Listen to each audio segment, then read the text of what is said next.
এন্টিনাটাল care বলতে আমরা সাধারণত একজন মহিলা গর্ভাবস্থায় যে সেবা পেয়ে থাকেন সেটাকে আমরা এন্টিনাটাল কেয়ার বলি। এটা প্রেগনেন্সি থেকে শুরু করে থেকে একেবারে ডেলিভারি পর্যন্ত। তো এই সময়টাকে আমরা 3 ভাগে ভাগ করে থাকি: first trimester, second trimester, last trimester. প্রথম 14 সপ্তাহ আগ পর্যন্ত হচ্ছে ফার্স্ট ট্রাইমেস্টার, 14 থেকে 28 সপ্তাহ সেকেন্ড ট্রাইমেস্টার এবং 28-এর পরে 42 সপ্তাহ পর্যন্ত লাস্ট ট্রাইমেস্টার। আমাদের এই 3টা ট্রাইমেস্টার ভাগ করার অনেকগুলো কারণ আছে।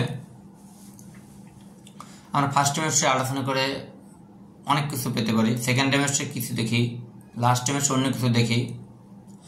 আর ফার্স্ট ট্রাইমেস্টারে সাধারণত মায়েরও সমস্যাগুলো বেশি অ্যারেস্ট করে, যেগুলো বমি হওয়া, পেটে পেটে ব্যথা হওয়া, তারপর সে খেতে না পারা, ব্রেস্টে ব্যথা, এগুলো হতে পারে। সেকেন্ড ট্রাইমেস্টারে সাধারণত এমন কোনো সমস্যা হয় না, কিন্তু শেষের দিকে প্রেশার বাড়তে পারে, ডায়াবেটিস আসতে পারে।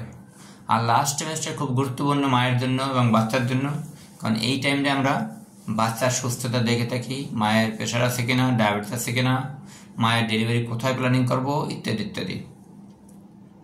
তো ফার্স্ট ট্রাইমেস্টারে আমরা যখন একটা মা কনসিভ করে থাকেন, আমরা বলি যত তাড়াতাড়ি পারা যায় ডাক্তার কাছে যেতে।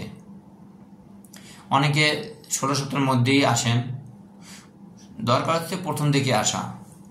একজন মা গর্ভাবস্থায় প্রথম দিকে আসলে ওনার অন্য কোনো সমস্যা আছে কিনা সেটা সঙ্গে সঙ্গে এক্সপ্লোর করা হয়, কিছু পরীক্ষা করা হয় এই সময়টায়, যেমন রক্ত পরীক্ষা, রক্তের গ্রুপ, জন্ডিস, ডায়াবেটিস, এগুলো অনেকে করা থাকে, না গেলে করতে হয়। হেপাটাইটিস বি টেস্ট করা হয়, ভিডিআরের টেস্ট করা হয়, এরপর তার থাইরয়েড হরমোন টেস্ট করা হয়। এবং যদি থ্যালাসেমিয়ার লক্ষণ থেকে থাকে, বা আমরা অনেক সময় থ্যালাসেমিয়ার টেস্টও করে থাকি, তবে সিবিসি করলে, ব্লাড টেস্ট করলেই থ্যালাসেমিয়ার মোটামুটি ধারণা পাওয়া যায়, এবং তখন আমরা হিমোগ্লোবিন ইলেকট্রোফোরেসিস করে আমরা সেই কনফার্ম হতে পারি। আমার এই আলোচনাটা কিন্তু শুধুমাত্র সাধারণ জনগণের জন্য নয়, যারা 5ম বর্ষের স্টুডেন্ট তারা কিন্তু এটা থেকে উপকৃত হতে পারবেন। তো আমাদের এন্টিনাটাল পিরিয়ডটা আমাদের খুবই গুরুত্বপূর্ণ টাইম। এই সময়টাকে আমরা মায়ের সমস্যাগুলো দেখে থাকি এবং সেগুলো সমাধান করার চেষ্টা করে থাকি। একজন ডাক্তারের আন্ডারে অবশ্যই যদি পারা যায়, একজন অবস্টেট্রিশিয়ান আন্ডার থেকে সেই ট্রিটমেন্টটা নেওয়া উচিত। প্রথম দিকে আমরা সাধারণত মাকে বমি প্রতিরোধক ওষুধ দিয়ে থাকি এবং বাচ্চার জন্য ভিটামিন দিয়ে থাকি। সে ভিটামিন হচ্ছে ফলিক অ্যাসিড, অনেক সময় কম্বিনেশন জিঙ্কও থাকে। যে সমস্ত মায়েদের পূর্ববর্তী হিস্ট্রি আছে যে তাদের বাচ্চা নষ্ট হয়ে গেছে বা হাই রিস্ক মাদার, তাদেরকে 1 মাস আগে থেকে ফলিক অ্যাসিড দেওয়া হয়। বাংলার সাথে এখন অনেক দামি ওষুধ পাওয়া যায়, ফলিক অ্যাসিড পাওয়া যায়, ফলিক অ্যাসিডের অ্যাক্টিভ ফর্মটা। তো 1 মাস আগে থেকে দিলে নিউরোটিভ ডিফেক্টটা সাধারণত হয় না। হার্ট ডিজিজে মা থাকলে তাদেরকে প্রথম দিকে তাকে আমরা অ্যাসপিরিন দিতে পারি। এবং যে সমস্ত মায়েরা বিভিন্ন প্রকার ওষুধ খান, সেই ওষুধগুলোকে আমরা প্রথম দিকে আসলেই কিন্তু আমরা পরিবর্তন করে বাচ্চা এবং মায়ের উপযোগী ওষুধগুলো দিয়ে থাকি। তো এই সময়টায় ফার্স্ট ট্রাইমেস্টারে আমরা মায়ের রক্ত পরীক্ষা ছাড়াও প্রস্রাব পরীক্ষা এবং আল্ট্রাসোনোগ্রাম করে থাকি। আল্ট্রাসাউন্ড কয়টা বাচ্চা, বাচ্চার পজিশন কোথায়, মনোজাইগোটিক না ডাইজাইগোটিক, মাঝখানে পর্দা আছে কিনা, এরপরে হচ্ছে বাচ্চার হার্টবিট আছে কিনা, সবগুলো আমরা দেখে থাকি। প্রথম ট্রাইমেস্টার শেষের দিকে আমরা বাচ্চার কিছু জন্মগত ত্রুটিও ধরতে পারি, সেটা হচ্ছে অ্যানেনকেফালিট দেখতে পারি আমরা।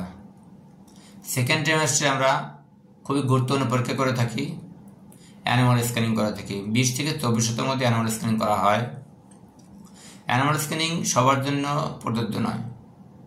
যারা হাই রিস্ক মাদার, যারা কোনো ঝুঁকিপূর্ণ ওষুধ খেয়েছেন, বা যারা পূর্বে তাদের বাচ্চা কাচ্চা নষ্ট হয়ে গেছে বা অ্যাবর্শন হয়ে গেছে বা জন্মগত ত্রুটি ছিল, তাদেরই জন্য আমরা সাধারণত অ্যানিমাল স্ক্যানিং করে থাকি। তবে সবাই করলেও কোনো সমস্যা নেই, করাটাই উচিত। আমরা কার্ডিয়াক অ্যানোমালি দেখে থাকি বাচ্চার জন্য এই সেকেন্ড ট্রাইমেস্টারে।